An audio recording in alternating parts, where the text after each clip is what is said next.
This is really the first opportunity to really expand into fuel cell production here in North America.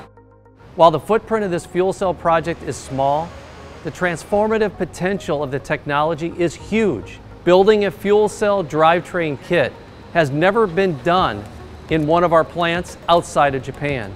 So this is a unique opportunity to develop the skills that will lay the groundwork for our transition into a mobility company. For them to choose TMMK and our wonderful team members that we have in Powertrain is it's wonderful, and we're just so excited to be on the front edge of this technology. Fuel cell technology, we believe, has the best application in heavy-duty trucks. Thinking of these big trucks rolling down the interstate, giving out no pollution, none of the bad stuff, that's pretty cool. We hear a lot about hybrids and battery electric vehicles, but we do believe that there's a real need for fuel cell in that overall scope. This is one of the trial builds that we do as part of the early project development. This is when we get a first hands-on approach to building each of these units. We can identify where there's opportunities for improvement.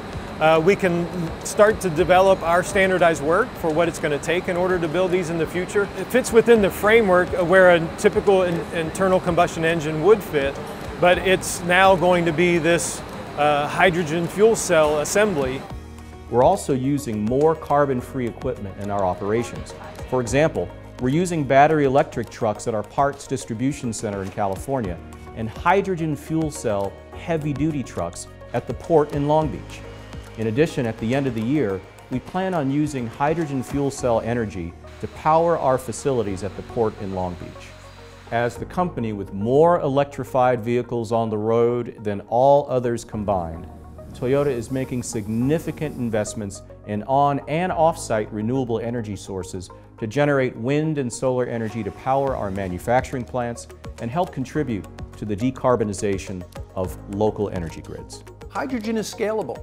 That's clearly what we've seen, whether it's forklifts at ports or large over-the-road vehicles or first and last mile delivery. The hydrogen fuel cell, the whole concept is pretty wild. When I was a kid, people talked about this, one day way out there, that this is what we would live in, this type of an environment where you have this clean source of energy. And a lot of people doubted it, and over the years, there's been all kinds of debate. And now to look back and to see we're there, my kids are going to live in a cleaner environment.